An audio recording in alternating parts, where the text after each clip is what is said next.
किसान दोस्तों नमस्कार। आप सभी का एक नई वीडियो में स्वागत है। आशा करते हैं आप सभी अच्छे होंगे।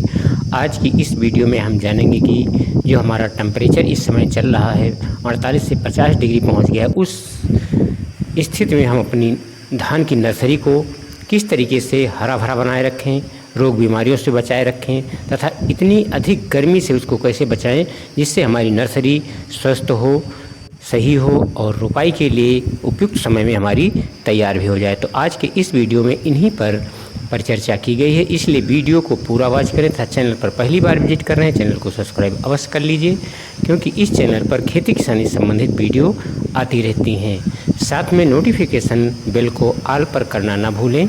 इस समय तापमान अपने चरम पर है, 45 से 50 डिग्री तक पहुंच जाता है। ऐसी स्थिति में हमको अपनी नर्सरी को बचाए रखना बहुत ही आवश्यक हो जाता है। इसको बचाने के लिए, इसको स्वस्थ रखने के लिए हमको कुछ बातों पर विशेष ध्यान रखना चाहिए, तब हमारी नर्सरी स्वस्थ रहेगी। इसके लिए हमको सबसे पहले इस बात का विशेष ध्यान रखना चाहिए, जहां हम नर्सरी करे हुए हैं उस क्षेत्र में नमी को अगर हम थोड़ा सा बना के रखते हैं, आसपास इधर उधर थोड़ी नमी बनाते हैं, कहने मतलब अगर चारा की खेती करे हुए हैं, कुछ करे हुए हैं, तब भी इससे हमारे तापमान पर थोड़ा असर पड़ता है और काफ़ी हमको लाभ मिलता है। और साथ में सबसे पहली बात हमको इस बात पर ध्यान रखना चाहिए कि हमको प्रतिदिन पानी देना है, और इस पानी देने के लिए हमको शाम को पानी देना है और सुबह उसमें पानी नहीं रखना है। किसी भी हालत पर उसमें पानी नहीं रह जाना चाहिए। डेली का डेली हमको पानी देंगे तो इससे हमारी नर्सरी पर बहुत अच्छा प्रभाव पड़ेगा। इसके अलावा यदि हमको समय मिल जाता है, यदि हम स्प्रे, केवल सादे पानी का स्प्रे भी दिन में एक बार भी कर देते हैं, तब भी हमारी पौधों पर काफ़ी अच्छा प्रभाव देखने को मिलता है। इससे हमारी नर्सरी, जिस तरीके से हम नहा करके तरोताज़ा हो जाते हैं, उसी तरीके से हमारी नर्सरी भी बिल्कुल तरोताज़ा हो जाती है और काफ़ी जो हीट वेव चल रही, इसका प्रभाव काफ़ी कम पड़ता है। इसी के साथ में ये देखा जाता है कि पश्चिम साइड से ही ज़्यादा गर्म हवाएं चलती हैं। पछुआ हवाएं जो चलती है काफ़ी गर्म होती है। अगर इस साइड में हम चारे की फसल लगाए हुए हैं या नहीं चारे की फसल लगाए हैं, तो नाली अगर बनाए हुए हैं, नाली बना करके उसमें भी अगर हम पानी अगर लगा देते हैं, रोक देते हैं, तब भी कुछ टेम्परेचर हमारे खेत का कम हो जाता है, कि जो वाष्पीकरण होता है उससे हमारी फसल पर काफ़ी अच्छा प्रभाव देखा जाता है। और इसी के साथ में कुछ हम प्रयोग भी कर सकते हैं, जैसे कि हम इस तापमान को कम करने के लिए, तापमान पर असर हमारी फसल पर कम पड़े, हमारे नर्सरी पर कम पड़े, इसके लिए हम सागरिका भी का प्रयोग कर सकते हैं।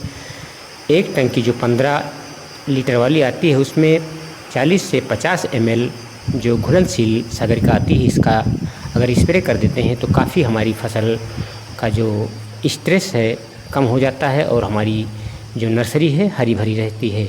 इसी के साथ में ही हम NPK जो 19-19 घुलनशील वाला आता है 100 ग्राम प्रति टंकी के हिसाब से, इसका भी स्प्रे कर देते हैं तो काफ़ी अच्छा हमको लाभ अपनी नर्सरी में देखने को मिलता है। ये हफ्ते में 2 बार की जा सकती है। इसी के साथ में नैनो यूरिया जो आती है, इसका भी हम स्प्रे कर सकते हैं। इसका भी 30 से 50 ml प्रति टंकी के हिसाब जो 15 लीटर की आती है उसमें कर सकते हैं। काफ़ी लाभ हमको मिल सकता है। और एक बात का विशेष ध्यान रखना चाहिए कि धूप में पानी हमारे खेत में नहीं होना चाहिए, क्योंकि अगर ना खेत में पानी होगा तो उससे हमारी जो जड़ें होती हैं, जो पोषण लेती हैं, वो गर्मा जाएगा पानी और उससे उन पोषण लेने की क्षमता जो होती है वो ख़त्म हो जाएगी और पौधा हमारा सूख जाएगा, मर जाएगा। तो इस बात का विशेष ध्यान रखना चाहिए कि पानी हमारी नर्सरी में धूप के समय किसी भी हालत में नहीं रुकना चाहिए। यदि हमारी नर्सरी में पीलापन दिखाई पड़ रहा है तो इसके लिए हम 33% वाली जिंक जो आती है 100 ग्राम लेंगे, और फेरस जो 19% वाला आता है 50 से 60 ग्राम लेंगे, और 250 ग्राम यूरिया ले करके और साथ में मैग्नीशियम सल्फेट 100 ग्राम को मिला करके अगर हम एक स्प्रे कर देते हैं तो जो पीलापन होता है वो हमारी नर्सरी का दूर हो जाता है।